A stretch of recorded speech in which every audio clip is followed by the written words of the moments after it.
So I'm kind of curious about hearing you speak about putting this cast together. Can you give us a little insight into the process there? It's a star-studded cast, really. Yeah, it's an amazing cast. The group that we pulled together is based on the strength of Sean's script there. You know, it's hard to get cast actors who actually add a lot to the story by the strength of the script. And that was the true reason. And everybody loved it, as I loved it, and thrilled to now bring it to life. So I'm really excited about it. What stood out to you about the script when you first read it that made you think this is a movie? Because, you know, these days a movie like this is a little bit harder to make than it was maybe 10, 15 years ago, right?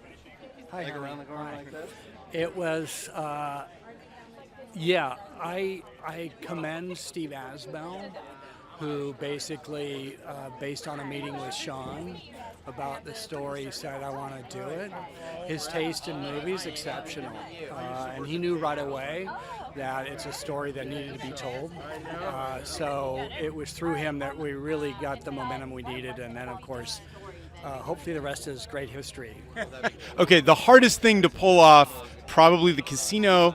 But yeah, if you could talk a little bit about the challenges and how you guys made that happen, or maybe there's something else that was harder that I don't know about. I think gambling is one that people, those gamblers, could pretty much do whatever they want to do and still gamble and get their night's work in. So we didn't really tell them. No, I'm kidding, of course.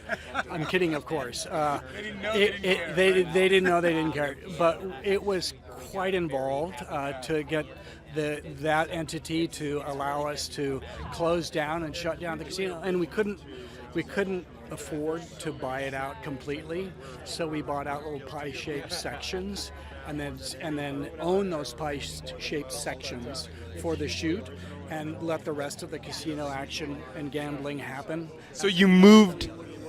So we just moved through the casino in these little pie-shaped sections that we could own, that we could then own completely for the day. And it took like, I don't know, 11 or 12 days of action shooting. I'm so proud of that sequence because you don't normally do that. And I didn't sleep until we had that contract signed, because we had no third act. If that casino said no, this movie doesn't exist without a casino heist, right? Yeah. So until that contract was signed, I didn't really sleep too well. Yeah, that's something where, if you watch it and you know a little bit of the making of a movie, you think like they're gonna have to get into a casino and do something crazy for this to work, and you're thinking about it the whole way. But also, besides just the liability of it, right, with a major corporation like Disney and a major corporation like the Hollywood Casino, which is owned by some massive entity as well, but there were safeguards that we had to deal with, right? I came up with the idea of an electric car.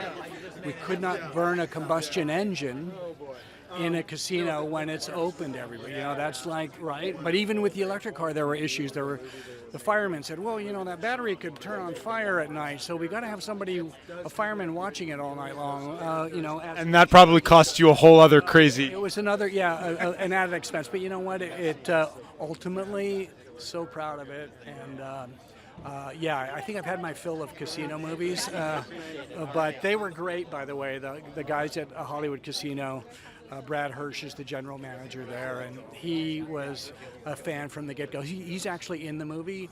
He wins the $3 million until it's stolen away from him. So. Nice. So we got a little cameo out of it. Nice. Well, I really appreciate you taking the time to stop and talk. Appreciate it. Yeah. Thank you very much. Really. Likewise. Thank you.